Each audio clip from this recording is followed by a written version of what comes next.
Avis vascular centre మన దేశంలోనే the best varicose vein hospital.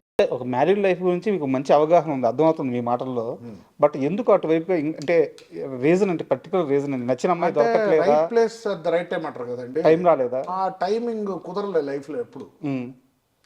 Either wrong అమ్మాయిలను కలవడము, are వాళ్ళు రాంగ్ పర్సన్ నన్ను కలిసారేమో.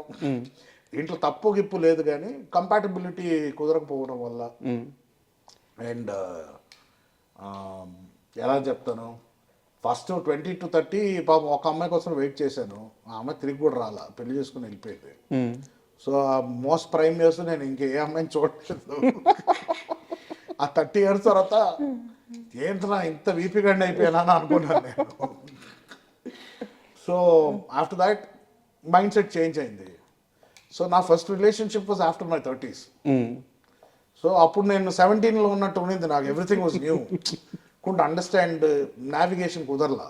సో కొన్ని వర్కౌట్ అవ్వాలి రిలేషన్షిప్స్. బట్ నాకు తెలిసినంత వరకు, నేను కనుక్కున్నంత వరకు నేను అడుగుతున్నాను, ఆరెంజ్ సినిమా ఉంది కదా, orange movie, orange Ram Charan గారు. అవునవును, మీ లైఫ్ అని చెప్తారు చాలా. యాక్చువల్లీ సరిగ్గా గుర్తులేదు ఆ సినిమా నాకు. అంటే ఏదున్నా మొహం మీద చెప్పేస్తారు, నిజం చెప్పేస్తారు, రిలేషన్షిప్స్ క్యారీ అవ్వవు, బ్రేక్ అయిపోతుంటాయి అని చెప్పేసి. యా, అల్టిమేట్లీ నేను అదే కదా, రిలేషన్షిప్ నేను మ్యారేజ్ చేసుకున్నా కూడా నా రిలేషన్షిప్ బాగుందని ఎప్పుడు అంటానంటే, డెత్ బెడ్ మీద ఉన్నప్పుడు అంట. అప్పటికి ఇంకా వైఫ్ నాతో ఉందంటే very good relationship, my soulmate. లేకపోతే 50-60 కూడా డివోర్స్ అయిపోయి ఉన్నారు. So I will only trust at the end of the world. At the end of my world ఏదైనా ఇది ఇది ఇది నన్ను కంప్లీట్ చేసింది, దిస్ ఇస్ మై సోల్మేట్, నేను అచీవ్ చేశాను అనేది ఆ టైంలో డిసైడ్ చేయాలి కానీ ఈ టైంలో ఏది. సరే, ఇప్పుడు ఓపెన్గా ఒకటి చెప్పండి. మీరు చేసుకోవాలనుకుంటున్న అమ్మాయికి ఉండాల్సిన లక్షణాలు ఏంటి, క్వాలిఫికేషన్స్ ఏంటి? అదే కదండి, నాకు క్లారిటీ లేదు. ఇంకా క్లారిటీ రాలేదా? క్లారిటీ అంటే క్లారిటీ కాదండి, ప్రాబ్లం అంటే అలాంటి లిస్టులు పెట్టుకున్నా అంటే ఎవరు దొరకరండి అలాగా. ఎవ్రీథింగ్ షుడ్ బి మ్యాజిక్ లాగా జరగాల, న్యాచురల్గా అవ్వాలి. ఒక అమ్మాయిని చూస్తే ఎందుకు అమ్మాయి నచ్చుతుందో, ఆ అమ్మాయి doesn't have to be Aishwarya, నేనేదో రితిక్ రోషన్ కాదు కానీ, doesn't have to be the most attractive women. కొంతమంది జస్ట్ నచ్చేస్తారు. కరెక్ట్. నేను ఫస్ట్ ఇష్టపడ్డ అమ్మాయి అయితే నార్మల్గా ఉంటుంది అమ్మాయి, బట్ 10 ఏళ్ళు వెయిట్ చేశారు. యా, నాకన్నా 4 years పెద్ద అమ్మాయి ఉంటుంది ఆవిడ, బట్ వెయిట్ చేశాను అంతే. అది ఎందుకు అంత నచ్చిందో తను నమ్మలేదు, నేను చిన్నపిల్లకని ఈడేం ఉంటాడు ఇంకొక అమ్మాయిని చూసుకొని యంగ్ అమ్మాయికి వెళ్ళిపోతాడు అనుకుంది, పిచ్చింది. తర్వాత 30కి రియలైజ్ అయింది. 34 వచ్చినప్పుడు నేను 30 వచ్చి అప్పుడు రియలైజ్ అయింది. అప్పుడు పెళ్ళి అయిపోయింది ఇంకో ఎవరితో. ఏం చేస్తావు ఇంకా, కానీ అమ్మాయి వెళ్ళి హ్యాపీ మ్యారీడ్ లైఫ్ అన్నా.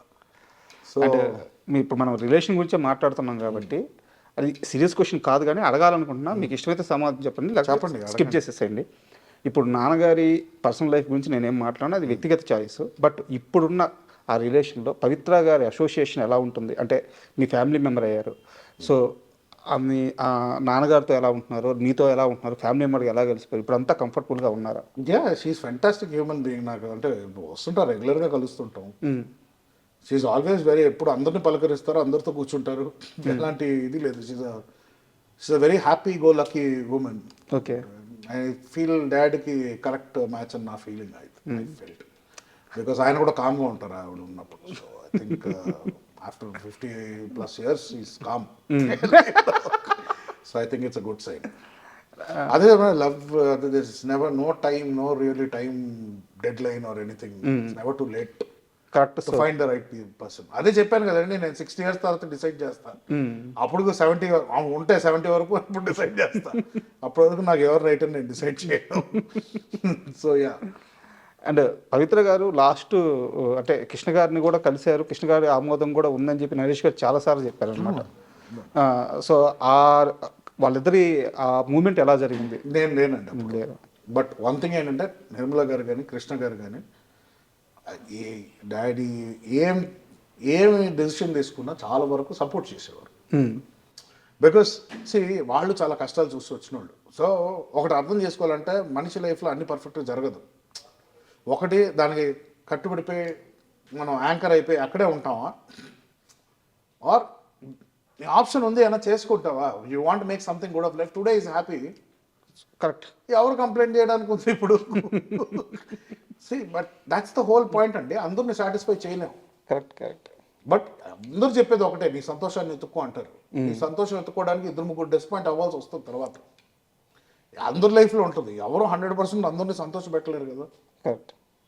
So ultimately first what you feel matters. నువ్వు సెక్యూర్గా ఉంటే ఇంకొక 2-3 నువ్వు సెక్యూర్ చేయొచ్చు, కానీ నీకే టికాణం లేనప్పుడు you can't go and try to make people happy. So Naresh గారి లైఫ్ మొత్తం చూస్తే అంటే అంత ఎక్స్పీరియన్స్ లేదు, కానీ నేను గమనించినంత వరకు ఆయన ఆనందాన్ని ఎత్తుక్కుంటూ పోతుంటాడు వర్క్లో కానీ తన లైఫ్లో కానీ. అండ్ అంటే ఇలా బతకాలరా, ఇది కదా లైఫ్, ఆ సాటిస్ఫాక్షన్ ఉంటుంది ఆయన లైఫ్ స్టైల్లో. మీ నాన్నగారి లైఫ్ నుంచి ఏమైనా తీసుకోవాలంటే, ఏమైనా నేర్చుకోవాలంటే మీరు కోరుకునేది ఏంటి? నేను కోరుకున్నా కూడా అవ్వదండి అది. ఆయన ఎమోషనల్ పర్సన్, బట్ కొన్ని విషయాల్లో ఆయన ఎమోషన్ మేనేజ్ చేసే లెవెల్లో నేను మేనేజ్ చేయలేను. And that's not possible. అది నాకు మా మదర్ సైడ్ నుంచి వచ్చిందో మరి నాకు తెలియదు, but that is what I'm. So ఆ లెవెల్లో ఆయన కొంచెం ఎఫిషియన్సీ ఇంకా ఎక్కువ ఉంటుంది. ఎమోషన్స్ని కొంచెం ఆయన కొంచెం పక్కన పెట్టైనా కూడా he can finish some tasks. But when నాకు కొంచెం, నేను ఎమోషనల్ పర్సన్ని నేను. సో కొన్ని డెసిషన్స్ తీసుకునేది లాజికల్గా ఉండవు, but that will give me different results. So నేను ఐడెంటిటీ మార్చుకోదలుచుకోవట్లేదు, అండ్ యాక్సెప్టెన్స్ ఇస్ ఇంపార్టెంట్. ఆయనంత ఎఫిషియెంట్ పర్సన్ నేను కాదు.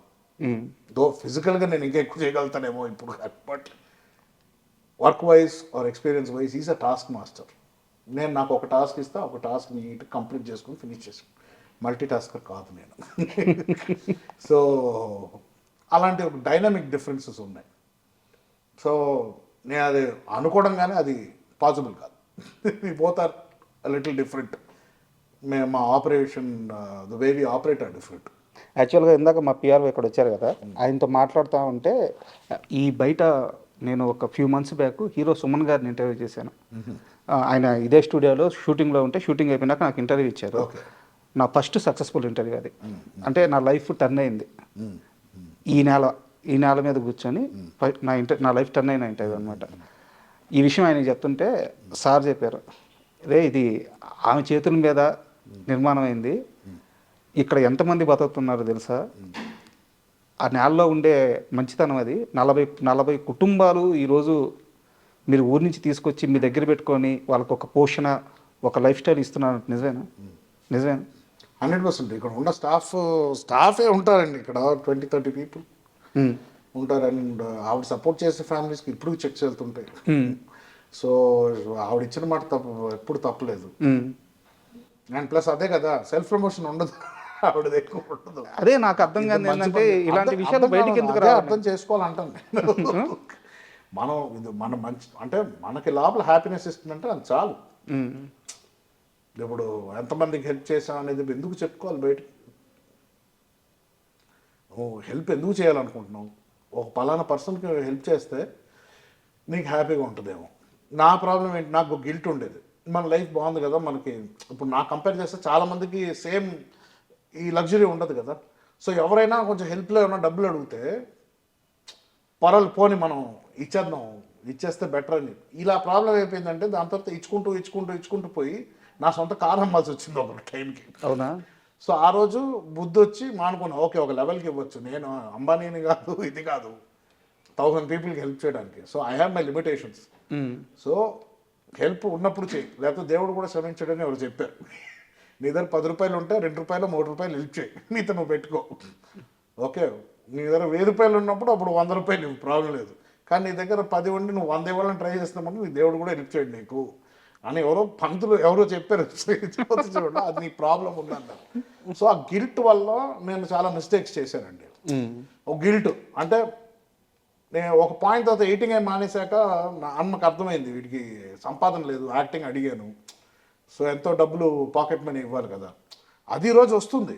ఇప్పుడు ఐ డోంట్ హ్యావ్, ఇప్పుడు కొన్ని నేను వరీ అవ్వాల్సిన అవసరం లేదు. బట్ కొంతమందికి అది లైఫ్, కొంతమందికి రేషన్ కావాల్సి వస్తుంది. అప్పుడు I feel a little bad. కాదు, నాకు డౌట్, ఎందుకు మీరు ఈ ఆస్తిని మీరు స్వతహాగా సంపాదించుకునే డబ్బుని వేరువేరుగా చూస్తారు? చాలా ఇంటర్వ్యూలో చెప్పారు మీరు ఇదే విషయము. అంటే దాంట్లో ఏముందండి ఇది చెప్పడానికి? దీనికి వారసుడు మీదే కదా, వారసుడు అని కొన్ని వేల కోట్ల రూపాయలు ఎక్కడ పడితే అక్కడ ఆస్తులు. నా ప్రకారం వారసుడు అంటే ఈజ్ అ గేట్ కీపర్. సంపాదించి పోగొట్టకుండా చూసుకోవాలి. నేను ఈ ఎగ్జాంపుల్ నేను అంత క్లియర్ కట్ గా చెప్పాను కదా. నేను సంపాదించిన డబ్బులు నాకు ఎలా తెలుసు ఎలా వాడాలో చెప్పాను కదా. ఇప్పుడు నాకు 21 years నాకు 10,000 వస్తే వెళ్ళి స్టార్ అవుట్లో తగలబెట్టాను. ఈరోజు 10,000 వస్తే ఇంకో 2-3 గురించి ఆలోచిస్తాను నేను. మనకి ఏముంది ఇప్పుడు, కొంచెం సేవ్ చేద్దామా, రేపటికి ఏమైనా కావాలా, అది. So difference. సో ఒక ఏజ్, ఒక ఎక్స్పీరియన్స్ కావాలి. అంతవరకు నేను సంపాదించిన డబ్బులు నా డబ్బులు కాదు. ఇప్పుడు నాన్న నాకు ఇచ్చే పాకెట్ మనీ నాకు ఎంత బాధాకరంగా ఉంటుందంటే, చూడు ఆ గిల్ట్కే కొంచెం చారిటీలు ఎక్కువ అయిపోయింది మధ్యలో. దీంతో వాడుకున్నారు చాలా మంది. ఎలా సార్ పాకెట్ మనీ అంటే, ఆ రోజు నా మాట ప్రకారం యాక్టర్గా వెళ్ళాడు కాబట్టి వీడికి ఒక మెయింటెనెన్స్ చేయాలి, ఇవన్నీ చేయాలి కదా.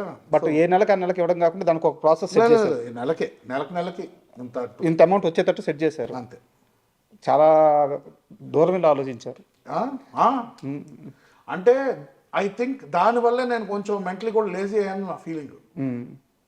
కోవిడ్ తర్వాత చాలా ఎఫెక్ట్ అయ్యాను ఆఫ్ కోర్స్ లాస్ట్ తర్వాత. బట్ అదే నాకు రేపు మాపు నాకు ఫుడ్ ఉండదు అని ఆలోచిస్తే అంత టైం ఉండేది కాదు నాకు ప్రాసెస్ చేయడానికి. ఐ షుడ్ హ్యావ్ వెంటనే వెళ్ళి ఇంకో ఎడిటింగ్ ఏదో ఒకటి తీసుకొని ఏదో ఒకటి స్టార్ట్ చేసేవాడు.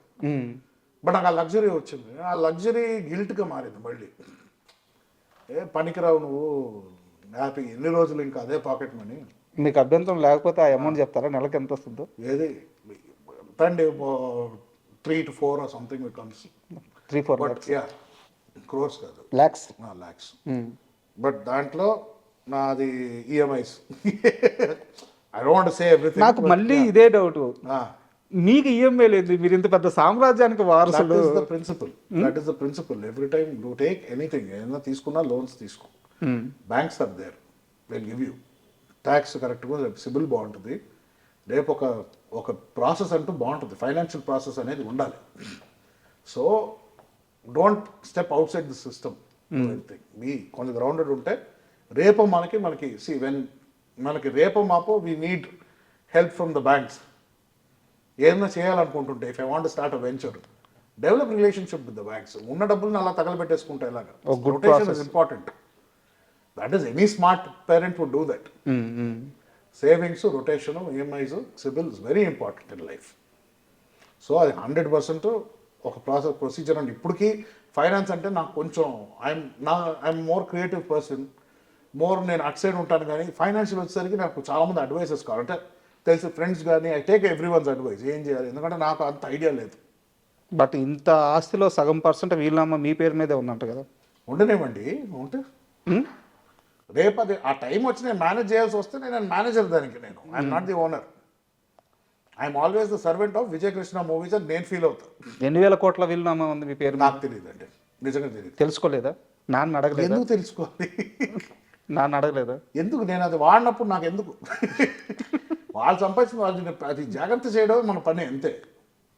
నాకు ఒక విషయంలో మీ మీద రెస్పెక్ట్ చాలా పెరిగింది. అంటే మామూలుగానే మీ కష్టం నాకు అర్థమైంది. ఎడిటర్గా ఆల్రెడీ కొంత అచీవ్ చేసిన కుటుంబం నుంచి ఒక జల్సా చేయాల్సిన వయసు ఉంది, డబ్బు ఉంది, అంత ఉన్నా సరే మీరు కష్టపడిన తత్వం అంతా చూసిన తర్వాత నాకు మీ మీద రెస్పెక్ట్ పెరిగింది.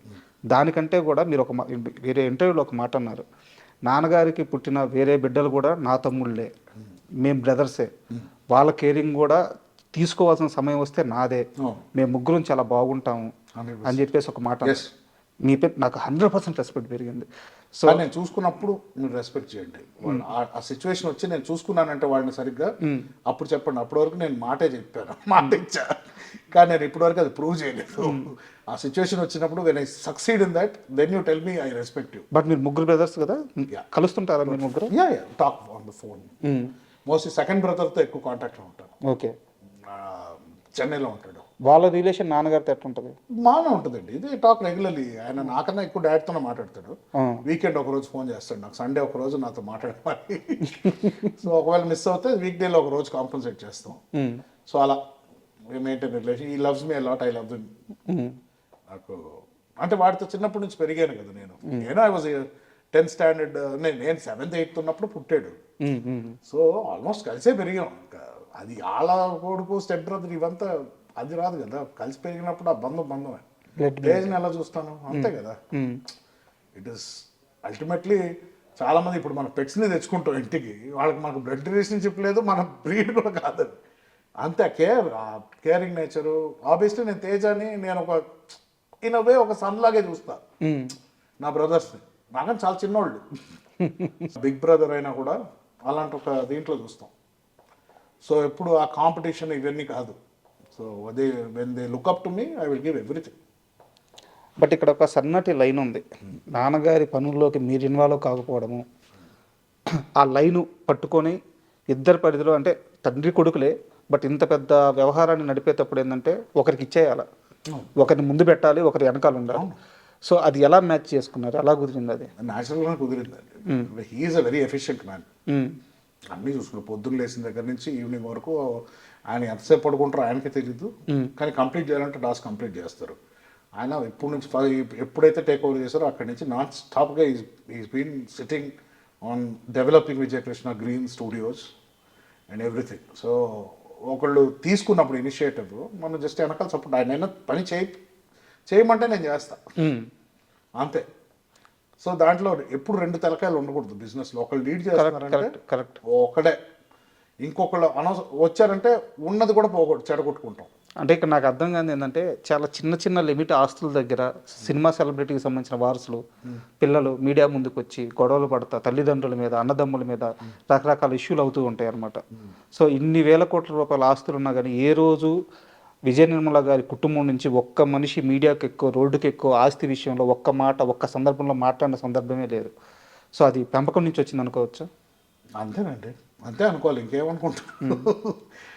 నచ్చుతుంది అంటే సోల్ క్యారియర్ గ్రాండ్ మా భుజాల మీద మొత్తం ఫ్యామిలీని మోస్తుంది.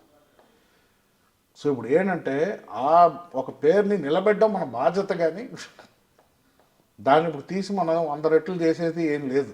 ఆవిడ చేసిందే గ్రేట్, దాన్ని ప్రిజర్వ్ చేసుకొని మనం పర్సనల్గా ఏం చేసుకున్నాం అనేది గ్రేట్ ముఖ్యం. సో ఇక్కడ పిక్చర్లో నేను అనేది ఉండదు. కృష్ణ గారు నిర్మల గారు వాళ్ళే, what ever I do is below that. నేను సపరేట్గా ఏం చేసుకుంటాను, డాడీ ఆయన ఏం చేసుకుంటారో ఇట్స్ హిస్ డిసిషన్. సూపర్. మీ ఇద్దరు ఎక్కువ మాట్లాడుకుంటారా? కలిసినప్పుడు మాట్లాడతాం, చాలా తక్కువ కదా. ఆయన ఎక్కడ బిజీగా ఉన్నాం, నేను నా పనిలో ఉంటాను. ఇలా ఆఫీస్ టైంలో ఇలా వచ్చినప్పుడు మాట్లాడుకుంటాం, అన్ని డిస్కస్ చేస్తారు. ఆయన టైం టు టైం ఫోన్ చేస్తారు, అప్డేట్ అయినా ఉందా, ఒకవేళ లేకపోతే ఏదైనా హ్యాండిల్ చేయాలంటే ఇలాంటివి ఏదో చిన్న చిన్నవి ఉంటాయి. ఫ్యామిలీలో ఏదైనా మీటింగ్స్ ఉందంటే ఎవరన్నా కలవాలంటే కలుస్తుంటాం. ఇప్పుడు మహేష్ బాబు గారు రాజమౌళి గారితో మూవీ చేస్తున్నారు వారణాసి. అంటే ప్యాన్ ఇండియా కాదు ప్యాన్ వరల్డ్ అని చెప్పి అంటున్నారు. మీరు మహేష్ బాబు గారిని ఆయన కష్టాన్ని చాలా రోజులు దగ్గర చూస్తుంటారు. సో మీకు ఎలాంటి ఎక్స్పెక్టేషన్స్ ఉన్నాయి మూవీ మీద? నాకు ఎక్స్పెక్టేషన్ డెఫినెట్లీ చాలా ఉంటుంది. నేను సినిమాలు చూసేది ఆడియన్స్గానే చూస్తాం. సో బయట ఎలా ఉందో expectation, it's same expectation. And మొన్న టీజర్ తర్వాత స్కేరీగా ఉంది, ఎక్స్పెక్ట్ ఎక్కువ చేయాలా లేకపోతే ఇప్పుడు ఏంటి, ఈ టెన్షన్లో ఉంటాయి నాకు ఫస్ట్ ఎప్పుడు అదే tension. But I don't think Rajamouli garu will go wrong anywhere. Is always been, ఆయన ఎప్పుడు ఏం చేస్తున్నారో ఆయనకు ఒక అవగాహన ఉండే చేస్తారు ఆయన. సో అండ్ ఆయన గురించి చెప్పడానికి నేను పెద్ద క్యారెక్టర్ కాదు, బట్ ఆయన as an audience and a fan of both